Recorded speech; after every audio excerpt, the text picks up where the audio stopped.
ಏನು ಅಂದರೆ ನಾವು ಉದಯಪುರ ಒಂದು ನಿರ್ಣಯವನ್ನು ಮಾಡಿದ್ದೇವೆ. ಅದು ಕಾಂಗ್ರೆಸ್ ಹೈಕಮಾಂಡ್ ಮೊನ್ನೆ ಬೆಳಗಾವಿ ವರ್ಕಿಂಗ್ ಕಮಿಟಿನಲ್ಲೂ ಸಹ ಆ ವಿಚಾರವನ್ನು ಪ್ರಸ್ತಾಪ ಮಾಡಿದ್ದಾರೆ. ಉದಯಪುರ ರೆಸಲ್ಯೂಷನ್ನಲ್ಲಿ ಏನಿದೆ ಅಂತ ಹೇಳಿದ್ರೆ ಒಬ್ಬರಿಗೆ ಒಂದೇ ಹುದ್ದೆ ಅಂತೇಳಿ ಇರೋದ್ರಿಂದ ಅದಕ್ಕೆ ಅವರು ಅವರ ಬೇಡಿಕೆಗಳನ್ನ ಮುಂದಿಡ್ತಾ ಇದ್ದಾರೆ ಅಂತ ನನಗನ್ಸುತ್ತೆ. ಬೇರೆ ಬೇರೆ ಯಾವ ವಿಚಾರವೂ ಅಲ್ಲ. ಇದೆಲ್ಲ ಪಕ್ಷ ಚೌಕಟ್ಟಲ್ಲಿ ಚರ್ಚೆ ಆದರೆ ಸರಿ.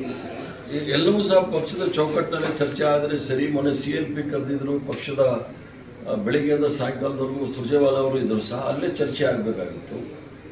ಹೋದ್ಮೇಲೆ ಚರ್ಚೆ ಆಗೋದು ಅಷ್ಟು ಇದಾಗಿ ಕಾಣ್ತಾ ಇಲ್ಲ ಅಂತ ಅನಿಸುತ್ತೆ. ಬಟ್ CLPನಲ್ಲಿ ಅದನ್ನು ಸ್ಥಗಿತಗೊಳಿಸಿದ್ರು. ಮಹಾತ್ಮ ಗಾಂಧಿ ಅವರ ವಿಚಾರದಲ್ಲಿ ಅದು ಮಾತ್ರ ಸ್ಥಗಿತ ಆಗಿತ್ತು. ಬೇರೆ ವಿಚಾರದಲ್ಲಿ ನಾವು ಇನ್ನೊಂದ್ಸಲಿ CLP ಕರಿತೀವಿ, ಆಗ ಮಾತಾಡೋಣ ಅಂಥೇಳಿ.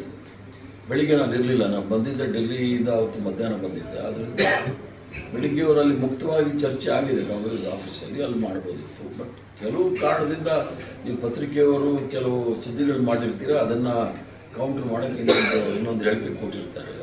ಅದು ಬೇರೆ ಏನಿಲ್ಲ ಸರ್. ಇನ್ನೊಂದು ಜಾತಿ ಜನಗಣತಿ